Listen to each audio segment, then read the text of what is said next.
जय श्री कृष्ण प्यारे भक्तगणों, स्वागत है आप सभी का आपके अपने चैनल कहानी सुनो में। कहानी सुनो में आज हम आपको श्री कृष्ण छठी के बारे में पूरी जानकारी देंगे।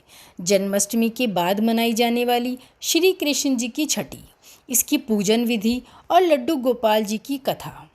हिंदू धर्म में बच्चे के जन्म के 6 दिन बाद उसकी छठी मनाई जाती है। इस दिन बच्चे को नए कपड़े पहनाए जाते हैं और उसका नामकरण भी किया जाता है। ठीक इसी तरह श्री कृष्ण जन्म उत्सव यानी कृष्ण जन्माष्टमी के 6 दिन बाद भगवान श्री कृष्ण की छठी मनाई जाती है। इस दिन लोग भक्ति भाव से लड्डू गोपाल जी की पूजा करते हैं और उनका नामकरण करते हैं। जैसे बच्चे की छठी पर कढ़ी चावल बनाने का रिवाज है, उसी तरह कृष्ण छठी के दिन भी लोग अपने घरों में और मंदिरों में कढ़ी चावल बनाते हैं। आज के इस वीडियो में हम आपको छठी से संबंधित पूरी जानकारी देंगे। श्री कृष्ण छठी की पूजन विधि। श्री कृष्ण छठी के दिन सुबह जल्दी उठकर स्नान करें और साफ वस्त्र धारण करें। इसके बाद लड्डू गोपाल जी को पंचामृत से स्नान कराएं। इसके लिए दूध, घी, शहद, शक्कर और गंगाजल से बने पंचामृत का प्रयोग करें। इसके बाद शंख में गंगाजल भरकर लड्डू गोपाल जी को फिर से स्नान कराएं। स्नान कराने के बाद भगवान को पीले रंग के वस्त्र पहनाएं और उनका सुंदर श्रृंगार करें। इसके बाद लड्डू गोपाल जी को माखन मिश्री का भोग लगाएं। भोग लगाने के बाद भगवान का नामकरण करें। माधव, लड्डू गोपाल, ठाकुर जी, कान्हा, कन्हैया, कृष्णा, इनमें से आपको जो भी नाम अच्छा लगे उस नाम को चुन लें और अपने भगवान को उसी नाम से पुकारें। इसके बाद भगवान के चरणों में अपने घर की चाबी सौंप दें और भगवान श्री कृष्ण से प्रार्थना करें कि वे सदैव आपके परिवार पर अपनी कृपा बनाए रखें और सबका पालन पोषण करें। इसके बाद लड्डू गोपाल जी की कथा पढ़ें और इस दिन अपने घर में कढ़ी चावल अवश्य बनाएं, क्योंकि छठी के दिन कढ़ी चावल बनाने का एक अलग ही महत्व है। एक पौराणिक कथा के अनुसार भगवान श्री कृष्ण के एक परम भक्त थे जिनका नाम था कुंभन दास। उनका एक बेटा था रघुनंदन। कुंभन दास के पार भगवान की श्री कृष्ण जी का एक चित्र रहता था जिसमें वह बांसुरी बजा रहे थे। कुंभन दास हमेशा भगवान श्री कृष्ण की पूरा आराधना में लीन रहा करते थे। वे कभी भी अपने प्रभु को छोड़कर कहीं भी नहीं जाते थे। एक बार कुंभन दास को वृंदावन से भागवत कथा के लिए बुलाया गया।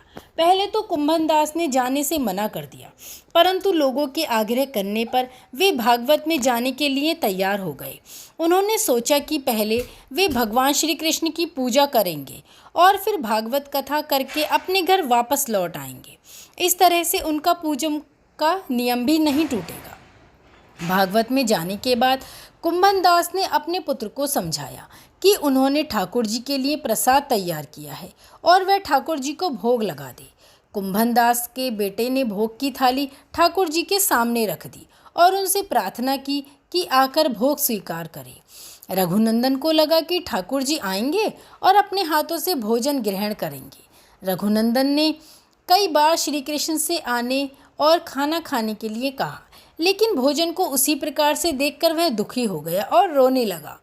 उसने रोते रोते भगवान श्री कृष्ण से आकर भोग लगाने की विनती की। उसकी पुकार सुनकर ठाकुर जी एक बाल रूप में आए और भोजन करने के लिए बैठ गए। जब कुंभन दास वृंदावन से भागवत करके लौटे तो उन्होंने अपने पुत्र से प्रसाद के बारे में पूछा। पिता के पूछने पर रघुनंदन ने बताया कि ठाकुर जी ने सारा भोजन खा लिया। कुंभन दास ने सोचा कि अभी रघुनंदन नादान है, उसने सारा प्रसाद खा लिया होगा और डांट के डर से झूठ बोल रहा है। कुंभन दास रोज भागवत के लिए जाते और शाम तक सारा प्रसाद खत्म हो जाता। कुंभन दास को लगा कि अब रघुनंदन उनसे रोज झूठ बोलने लगा है, लेकिन वह ऐसा क्यों कर रहा है। यह जानने के लिए कुंभन दास ने एक योजना बनाई। उन्होंने भोग के लड्डू बनाकर एक थाली में रख दिए और दूर छिपकर देखने लगे। रोज की तरह उस दिन भी रघुनंदन ने ठाकुर जी को आवाज़ दी और भोग लगाने का आग्रह किया। हर दिन की तरह ही ठाकुर जी एक बालक के भेष में आए और लड्डू खाने लगे।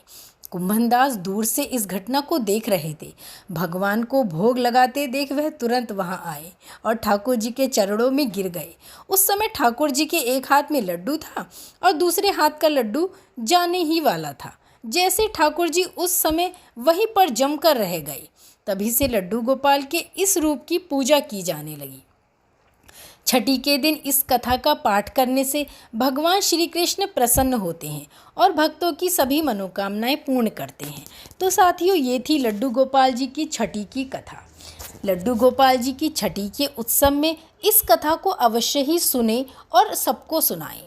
अगर आपने ये वीडियो देखी है, इस कथा को सुना है, तो भगवान श्री कृष्ण की छठी से पहले पहले ही इस वीडियो को अधिक से अधिक शेयर करें, ताकि हर घर और हर मंदिर में श्री लड्डू गोपाल जी की छठी की यह कथा हर कोई भक्त सुन सके और सुन सके लड्डू गोपाल के चमत्कार की एक अद्भुत कहानी।